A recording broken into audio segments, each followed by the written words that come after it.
Hello मेरे प्यारे students, आज हम लोग बात करेंगे केमिस्ट्री में एक बहुत ही महत्वपूर्ण और आसान टॉपिक्स जो कि क्लास 10 या फिर किसी अन्य क्लास या कंपटीशन के लिए बहुत ही महत्वपूर्ण होगा। तो जैसा कि आप देख रहे हैं, यहाँ लिखा है केमिकल रिएक्शन एंड इक्वेशंस।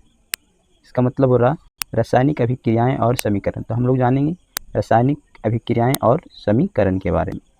तो चलिए हम लोग जानते हैं सबसे पहले रासायनिक अभिक्रियाएं किसे कहते हैं। केमिकल रिएक्शन, जैसा कि आप यहाँ देख रहे हैं, दो पार्ट हो रहा है। यहाँ पे दो पार्ट हो रहा है, एक केमिकल रिएक्शन और एक केमिकल इक्वेशन। तो हम लोग फर्स्ट में जानेंगे कि केमिकल रिएक्शन किसे कहते हैं। तो जैसा कि आप देख रहे हैं, यहाँ पे पॉइंट नंबर 1 में लिखा गया है कि केमिकल रिएक्शन रासायनिक अभिक्रिया। तो नीचे पॉइंट लिखा गया कि chemical reaction is a process, chemical reaction is a process in which new substances are formed from reactants. जिसका मतलब हुआ कि रासायनिक अभिक्रिया वह प्रक्रिया है जिसमें अभिकर्मकों से नए पदार्थ बनते हैं। तो जैसा कि आप देख अभिकर्मकों यानी रिएक्टेंट्स, यहाँ पे लिखा गया फ्रॉम रिएक्टेंट्स, जिसका मतलब हो गया अभिकर्मकों से, या फिर इसे अभिकारक भी कहते हैं। क्या कहते हैं? अभिकारक भी कहा जाता है। क्या कहते हैं? अभिकारक। और जो नया पदार्थ बनता है उस नए पदार्थ को क्या कहा जाता है? प्रोडक्ट भी कहते हैं। उस नए पदार्थ को क्या कहते हैं? प्रोडक्ट इंग्लिश में, और हिंदी में उत्पाद कहते हैं। तो मेरे प्यारे स्टूडेंट्स, डिफिनीशन आपको अच्छी तरह से क्लियर हो गया होगा कि किसी भी रासायनिक अभिक्रिया में जो नया पदार्थ बनता है उसे हम क्या कहते हैं? उत्पाद कहते हैं। और जो पदार्थ भाग लेता है उसे क्या कहते हैं? अभिकारक या फिर अभिकर्मक कहते हैं। अभिकारक या फिर अभिकर्मक कहते हैं। तो अब हम लोग चलते हैं एग्जाम्पल पे, और यहाँ एग्जाम्पल दिया गया है। जैसा कि देख रहे हैं कि मैग्नीशियम बर्न्स इन एयर, यानी जब मैग्नीशियम को हवा में जलाया जाता है तो क्या बनता है? Magnesium oxide. जैसा कि यहाँ लिखा गया magnesium plus oxygen, magnesium plus oxygen, और बनाता है क्या? Magnesium oxide. जैसा कि यहाँ रिएक्शन भी दिया गया कि Mg हो गया मैग्नीशियम और O2 हो गया ऑक्सीजन। Mg और O2 जब रिएक्शन करता मिलता है आपस में तो एक नया पदार्थ बनता है MgO, जिसे मैग्नीशियम ऑक्साइड कहते हैं। तो इसमें क्या हो जाएगा? Mg जो है, जो रिएक्शन में पहले भाग लिया Mg और O2 को क्या कर दीजिएगा? रिएक्टेंट हो जाएगा, रिएक्टेंट। इसे हिंदी में क्या कर रहे थे?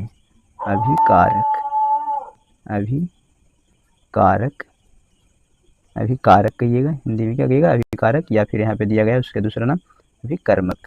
और वैसे ही आप यहाँ देख रहे हैं कि बना क्या? Magnesium oxide. तो इस मैग्नीशियम ऑक्साइड को क्या कहिएगा? प्रोडक्ट।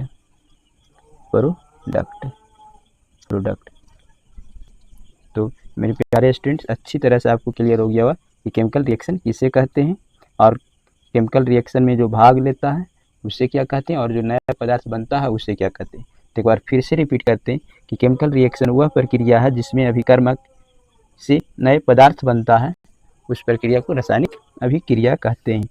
और यदि आपसे पूछा जाए अभिकारक किसे कहते हैं, तो रासायनिक अभिक्रिया में भाग लेने वाले पदार्थ को क्या कहते हैं? अभिकारक कहते हैं। और रासायनिक अभिक्रिया में नए बनने वाले पदार्थ को क्या कहते हैं? उत्पाद कहते हैं। और इंग्लिश में क्या कहिएगा? प्रोडक्ट कहिएगा। जैसा कि आप यहाँ पे देख रहे हैं, नए बनने वाले पदार्थ को प्रोडक्ट कहिएगा। चलिए अब हम चलते हैं नेक्स्ट पॉइंट, और नेक्स्ट पॉइंट है अब हमारा केमिकल इक्वेशन, रासायनिक समीकरण। तो जैसा कि हम लोग ऊपर में देख लिए कि रासायनिक अभिक्रिया किसे कहते हैं, और रासायनिक अभिक्रिया को ही संकेत के रूप में लिखना ही क्या कहलाता है? रासायनिक समीकरण कहलाता है। जैसा कि यहाँ पे लिखा गया it is a symbolic representation of a chemical reaction, यानी रासायनिक अभिक्रिया की प्रतीकात्मक रूप, यानी जब उसको सिंबल में, संकेत में लिखा जाता है तो उसे क्या कहा जाता है? केमिकल इक्वेशन, रासायनिक समीकरण। जैसा कि आप यहाँ पे देख रहे हैं, मैग्नीशियम और ऑक्सीजन की जो अभिक्रिया है और जो बनती है मैग्नीशियम ऑक्साइड, ये क्या है? केमिकल इक्वेशन है। क्या दिया हुआ है? इक्वेशन दिया हुआ है, इक्वेशन है, केमिकल इक्वेशन है। क्या है? इक्वेशन दिया हुआ है। वैसे ही आप देख रहे हैं यहाँ पे हाइड्रोजन और ऑक्सीजन जब रिएक्शन करता है तो क्या बनाता है? वाटर। जैसा कि नीचे देखिए केमिकल इक्वेशन दिया हुआ कि H2 और O2 रिएक्ट करके क्या बना? H2O। संकेत में लिखा गया, ये वर्ड में लिखा गया, शब्दों में लिखा है, और इसे संकेत में, सिंबल में लिखा गया, तो इसी को कहते हैं केमिकल इक्वेशन। तो क्लियर हो गया होगा कि केमिकल इक्वेशन किसे कहते हैं, जब किसी रासायनिक अभिक्रिया को संकेत के रूप में लिखा जाता है या फिर प्रतीकात्मक रूप में लिखा जाता है तो उसे क्या कहते हैं, केमिकल इक्वेशन कहते हैं। चलिए अब हम लोग चलते हैं तीसरे पॉइंट पे, और तीसरा पॉइंट है बैलेंस्ड केमिकल इक्वेशन, संतुलित रासायनिक समीकरण। तो जैसा कि आप देख रहे हैं यहाँ पे एक नया शब्द आया संतुलित, बस एक एक्स्ट्रा शब्द आया बैलेंस्ड। तो बैलेंस्ड का मतलब क्या होता है, तो जैसा कि नीचे लिखा गया है कि number of atoms of each element is same on both side, यानी रिएक्शन में प्रोडक्ट के साइड और रिएक्टेंट के साइड, यानी जो रिएक्शन जो दिया लिखा जाता है तो एक बीच में एरो रहता है, तो लेफ्ट साइड जो रहता है इधर रिएक्टेंट रहता है और इधर जो राइट साइड रहता है उधर हम लोग क्या लिखते हैं, प्रोडक्ट लिखते हैं, जो नया पदार्थ बनता है। तो दोनों साइड किसी भी तत्वों की परमाणुओं की संख्या क्या होना चाहिए, समान होना चाहिए, जैसा कि आप यहाँ लिखा देख रहे हैं कि जिसमें प्रत्येक तत्व के परमाणु की संख्या दोनों ओर समान हो, यानी एरो के दोनों ओर समान होना चाहिए, तब उस इक्वेशन को क्या कहिएगा, बैलेंस्ड केमिकल इक्वेशन या फिर हिंदी में संतुलित रासायनिक समीकरण कहते हैं। जैसा कि आप एग्जाम्पल में देख रहे हैं Zn यानी जिंक H2SO4 से रिएक्शन करके क्या बनाता है, ZnH2SO4 यानी जिंक सल्फेट प्लस H2। जैसा कि देख रहे हैं इस साइड जिंक का कितना अणु है, एक, जिंक का कितना है, एक, और इधर भी देख रहे हैं जिंक का एक, हाइड्रोजन का दो, हाइड्रोजन का दो, सल्फर का एक है, और ऑक्सीजन का इधर भी देख रहे हैं O4 यानी 4, इधर भी ऑक्सीजन का O4 यानी 4, यानी दोनों तरफ प्रत्येक तत्व की परमाणुओं की संख्या समान है। इसलिए ये जो इक्वेशन दिया गया है, ये जो इक्वेशन लिखा गया यहाँ पे, ये कैसा इक्वेशन है, बैलेंस्ड इक्वेशन है। इसलिए इस रिएक्शन को भी क्या कहिएगा, बैलेंस्ड रिएक्शन, जैसा कि यहाँ लिखा गया this is a balanced reaction. तो बैलेंस्ड केमिकल इक्वेशन या फिर बैलेंस्ड केमिकल रिएक्शन का मतलब अच्छी तरह से क्लियर होगा। बैलेंस्ड का मतलब कि लेफ्ट साइड और राइट साइड, यानी कारक के साइड और प्रोडक्ट के साइड, दोनों साइड किसी भी तत्व के परमाणुओं की संख्या क्या होना चाहिए, बराबर होना चाहिए। तो मेरे प्यारे स्टूडेंट्स अच्छी तरह से याद रखिएगा कि बैलेंस्ड इक्वेशन किसे कहते हैं। तो बैलेंस्ड इक्वेशन उस केमिकल रिएक्शन को कहा जाता है जिसमें प्रत्येक साइड यानी दोनों ओर तत्वों की परमाणुओं की संख्या बराबर हो। चलिए अब हम लोग चलते हैं चौथे पॉइंट पे, और चौथा पॉइंट है types of chemical reaction. Types of chemical reaction यानी रासायनिक अभिक्रियाओं के प्रकार। तो जैसा कि हम लोग फर्स्ट में देख रहे हैं, फर्स्ट टाइप में लिखा गया कॉम्बिनेशन रिएक्शन, जिसे हिंदी में कहते हैं संयोजन अभिक्रिया। कॉम्बिनेशन का मतलब क्या होता है, मिल जाना, संयोजन यानी मिलना, मिक्स होना।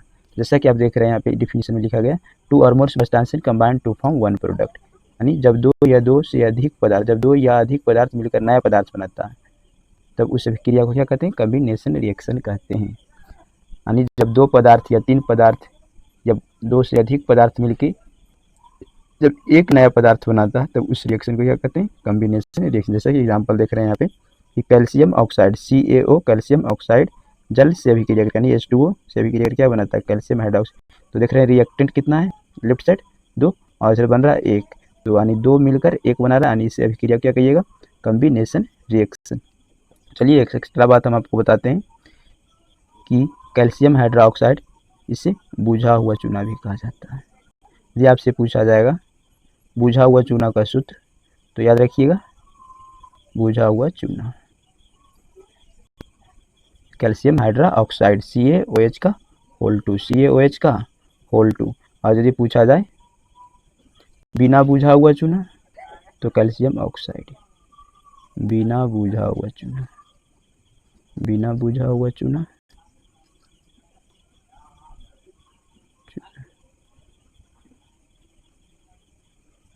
तो कहिएगा CaO, जिसे और भी एक नाम दिया जाता है, इसे कहा जाता है सेलेक्ट लाइम। क्या कहते हैं, सेलेक्ट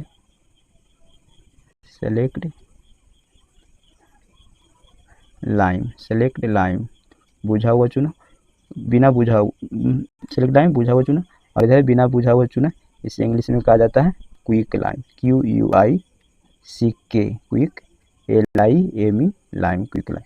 तो याद रखिएगा वेरी इंपॉर्टेंट है किसी भी कंपटीशन के लिए या फिर क्लास 10 या कोई भी कंपटीशन के लिए या किसी भी क्लास के लिए, कि आपसे पूछा जाएगा बताओ ये कि बुझा हुआ चूना का सूत्र क्या होगा, तो CaOH का होल 2, रासायनिक नाम क्या होगा कैल्शियम हाइड्रोक्साइड, वैसे ही पूछा जाए बिना बुझा हुआ चूना का रासायनिक नाम क्या हो, कैल्शियम ऑक्साइड। सूत्र क्या होगा तो CaO।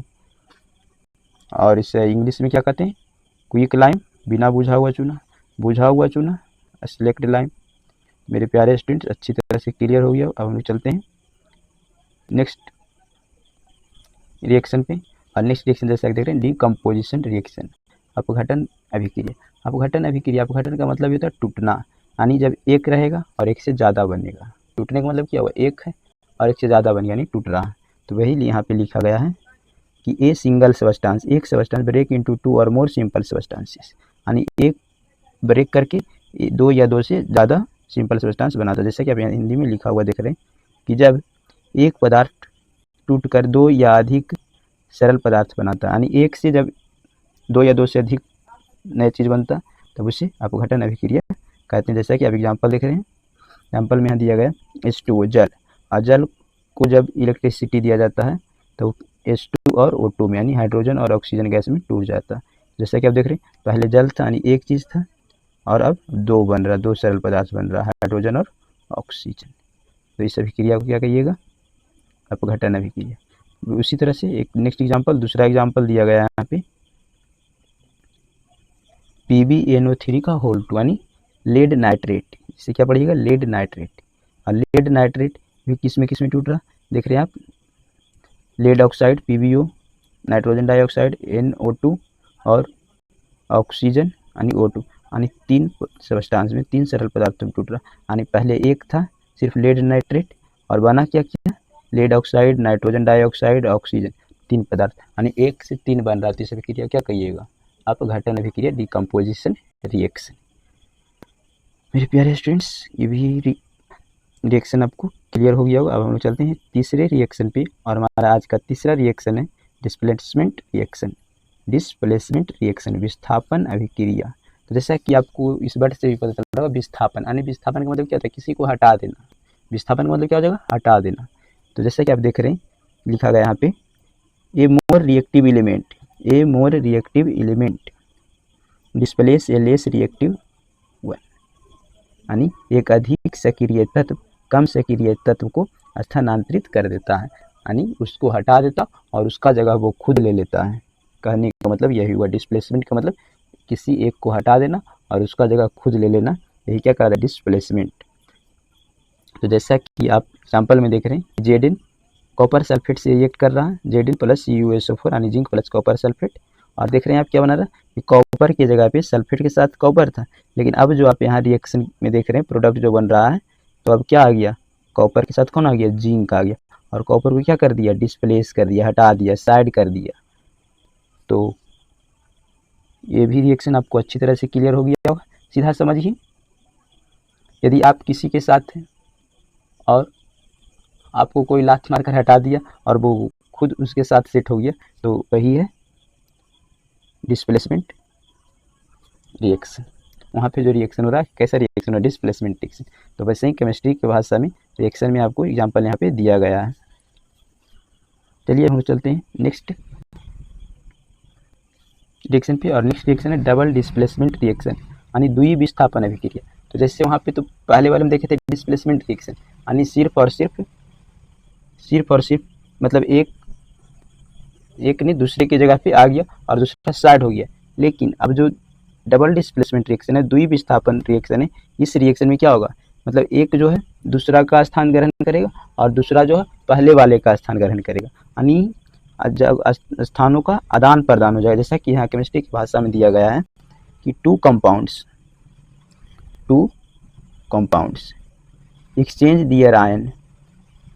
exchange their ions to form new compound। जैसा कि इसका हिंदी लिखा गया कि दो यौगिक आपस में आयनों का आदान प्रदान कर नए यौगिक बनाते हैं। दो यौगिक आपस में आयनों का आदान प्रदान करके नए यौगिक बनाते हैं। जैसा कि एग्जांपल देख रहे हैं आप, यहाँ दिया गया सोडियम सल्फेट और बेरियम क्लोराइड BaCl2 यानी बेरियम क्लोराइड। तो जैसा कि देख रहे हैं सोडियम के साथ कौन है, सोडियम के साथ सल्फेट है, और बेरियम के साथ कौन है, क्लोराइड है। तो मान लिया कि सोडियम का मित्र सल्फेट है और बेरियम का मित्र क्लोराइड है। अब देख रहे हैं कि सोडियम सोडियम किसके साथ जा रहा है, क्लोराइड के साथ जा रहा, और बेरियम किसके साथ जा रहा है, सल्फेट के साथ जा रहा है। यानी दोनों अपने मित्र का क्या कर रहा, आदान प्रदान कर, वो उसके साथ जा रहा, वो उसके साथ जा रहा। तो इसी को कह रहे हैं डबल डिस्प्लेसमेंट रिएक्शन, द्वि विस्थापन अभिक्रिया। तो मेरे प्यारे स्टूडेंट्स याद रखिएगा, जब दो यौगिकों के बीच आयनों का आदान प्रदान हो तो उस अभिक्रिया को क्या कहिएगा, द्वि विस्थापन अभिक्रिया। और यदि एक आयन जो दूसरे का जगह लेता है और पहले वाला साइड हो जाता है तो उसे क्या कहिएगा, विस्थापन अभिक्रिया। मेरे प्यारे स्टूडेंट्स, आपको अच्छी तरह से क्लियर हो गया विस्थापन अभिक्रिया किससे करते हैं और द्विविस्थापन अभिक्रिया किससे करते हैं। थोड़ा सा भी कन्फ्यूजन रहे तो एक बार वीडियो को जरूर फिर से देखें, और यदि वीडियो अच्छा लगे तो वीडियो को लाइक करें, शेयर करें और सब्सक्राइब करें। चलिए अब हम चलते हैं नेक्स्ट रिएक्शन पे, और हमारा नेक्स्ट रिएक्शन है रिडॉक्स रिएक्शन। रिडॉक्स रिएक्शन जैसा कि आप देख रहे हैं यहाँ पे, इसमें दो वर्ड होता है रिडॉक्स। तो री आनी कहने का मतलब रिडक्शन, री कहने का मतलब रिडक्शन, और डॉक्स कहने का मतलब ऑक्सीडेशन। यहाँ से तीन वर्ड लिया गया है, यहाँ से तीन वर्ड, रिडक्शन से तीन वर्ड, RED मतलब रिडक्शन, यानी ऑक्सीडेशन, ऑक्सीडेशन कहिएगा, ऑक्सीडेशन OX, रिडॉक्स। तो रिडॉक्स का मतलब रिडक्शन प्लस ऑक्सीडेशन, जैसा कि आप यहाँ पे देख रहे हैं। तो ऑक्सीडेशन का मतलब होता है gain of oxygen, gain of oxygen मतलब ऑक्सीजन प्राप्त करना, और लॉस ऑफ हाइड्रोजन यानी हाइड्रोजन खोना। वैसे ही रिडक्शन का मतलब होता है लॉस ऑफ ऑक्सीजन, जस्ट उसका अपोजिट। यहाँ पे ऑक्सीजन का गेन हो रहा तो यहाँ पे ऑक्सीजन का लॉस होगा, यहाँ पे लॉस ऑफ हाइड्रोजन है तो यहाँ गेन ऑफ हाइड्रोजन है। वैसे ही यहाँ ऑक्सीजन प्राप्त कर रहा तो यहाँ ऑक्सीजन खो रहा है, यहाँ हाइड्रोजन खो रहा तो यहाँ हाइड्रोजन प्राप्त कर रहा है। तो मेरे प्यारे स्टूडेंट, आपको अच्छी तरह से ऑक्सीडेशन एंड रिडक्शन समझ में आया होगा। ऑक्सीडेशन में क्या होता है, गेन ऑफ ऑक्सीजन और लॉस ऑफ हाइड्रोजन। बस रिडक्शन में उसका just opposite, loss of oxygen and gain of hydrogen.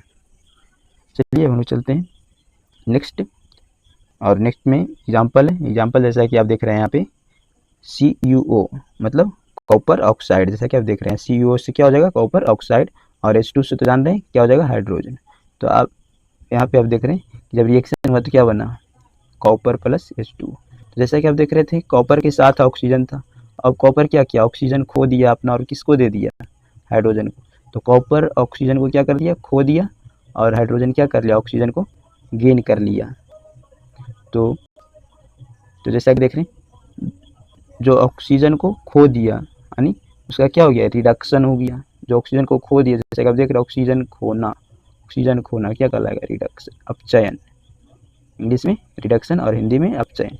तो CuO ऑक्सीजन खो रहा है, Cu बन रहा तो खो रहा तो उसे क्या कहिएगा, रिड्यूस्ड यानी रिडक्शन। तो क्लियर हुआ होगा, और चलते हैं नेक्स्ट पॉइंट। और नेक्स्ट पॉइंट जो दिया गया H2 is oxidise to H2।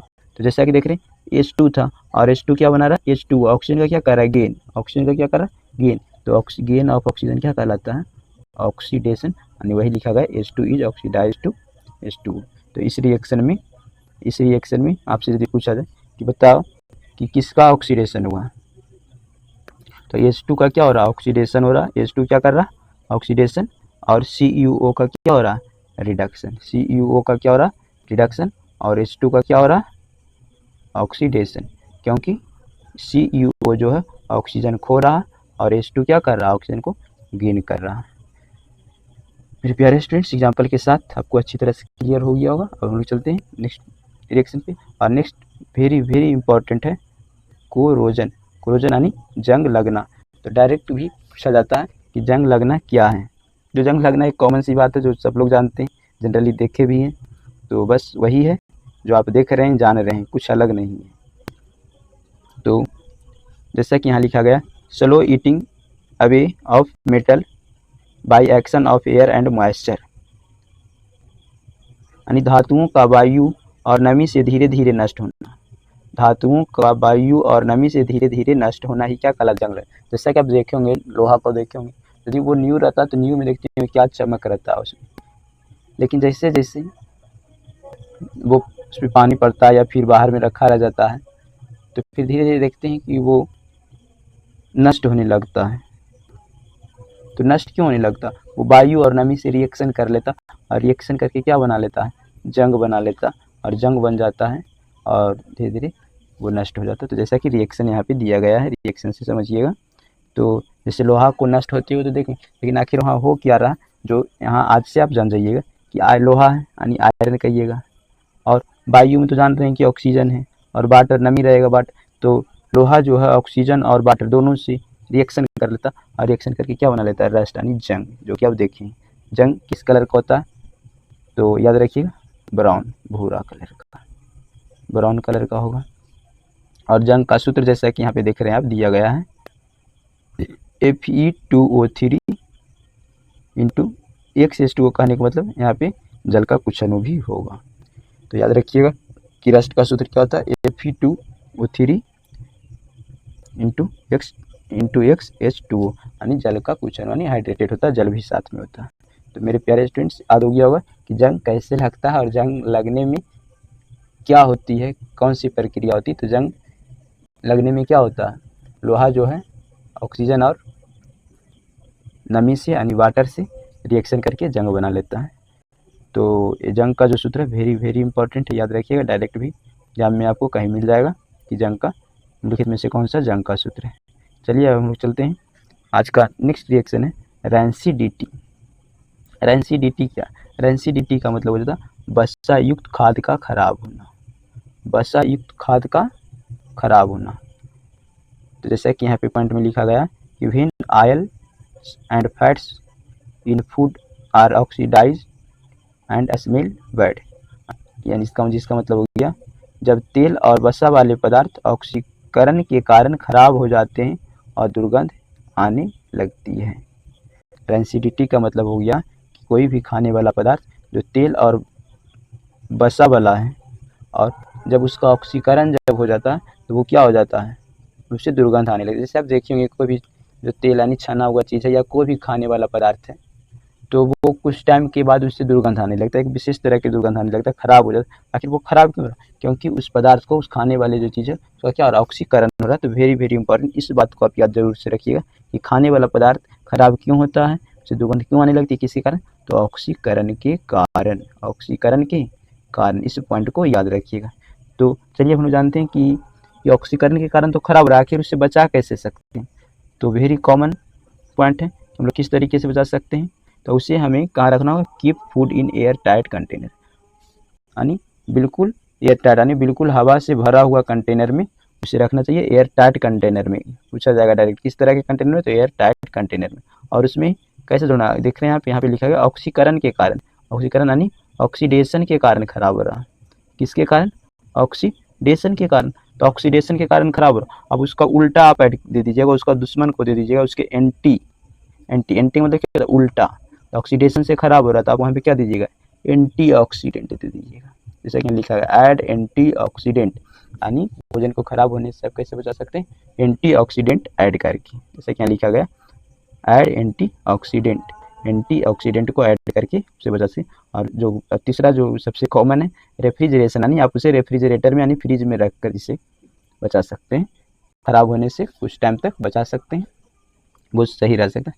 चलिए अब नेक्स्ट एक नोट में पॉइंट दिया गया जो कि वेरी इंपॉर्टेंट, कई बार एग्जामों में आ चुका है और पूछा जाता है कि बताइए कि भोजन को रैंसिडिटी से बचाने के लिए कौन सा गैस का उपयोग किया जाता है? तो जैसा कि यहाँ देख रहे हैं लिखा गया नोट में, नाइट्रोजन का उपयोग रैंसिडिटी को रोकने के लिए किया जाता है, जो कि बार बार पूछा जाने वाला सवाल है कि रैंसिडिटी से या फिर रैंसिडिटी को रोकने के लिए किस गैस का उपयोग करते हैं? तो नाइट्रोजन का। जैसा कि आप देखे होंगे कि कोई भी पैकेट का सामान जैसे चिप्स हो जाए या फिर कोई भी चीज़ रहेगा, देखते हैं कि बहुत ज़्यादा मात्रा में उसमें खाने वाला सामान बहुत थोड़ा सा रहता है, लेकिन पैकेट बहुत फूला हुआ रहता है, उसमें गैस भरा रहता है। उसमें कौन सा गैस रहता है? तो अंदाज़ा लगा सकते हैं कि उसमें कौन सा गैस रहेगा? नाइट्रोजन गैस रहता है। जैसा कि यहाँ पर लिखा है पैकेट में मौजूद ऑक्सीजन को हटाकर नाइट्रोजन गैस भर दी जाती है ताकि ऑक्सीकरण ना हो। तो यदि ऑक्सीकरण नहीं होगा तो वो खराब नहीं जल्दी होगा। तो रीज़न आपको समझ में आ गया होगा कि जो भी पैकेट का सामान है वो जो फूला रहता है, तो फूला रहता है किस गैस के कारण? ऑक्सीजन के कारण नहीं, ऑक्सीजन को हटा दिया जाता है और उसमें कौन सा गैस भर दिया जाता है? Nitrogen gas. और नाइट्रोजन गैस क्यों भरते हैं? ताकि ऑक्सीकरण न हो। तो जैसा कि देख रहे हैं यहाँ एग्जाम्पल में भी लिखा गया कि चिप्स के पैकेट में नाइट्रोजन गैस भरी जाती है ताकि लंबे समय तक ताज़ा रहे, यानी खराब ना हो। तो मेरे प्यारे स्टूडेंट्स, आज के लिए यहीं तक। और वीडियो कैसा लगा कमेंट बॉक्स में ज़रूर लिखिएगा, और यदि अच्छा लगे तो वीडियो को लाइक शेयर करें और चैनल को सब्सक्राइब भी कर लें, ताकि ऐसा और भी वीडियो आ गया तो आपको नोटिफिकेशन मिलता रहे। जय हिंद, जय भारत मेरे प्यारे स्टूडेंट्स, थैंक यू।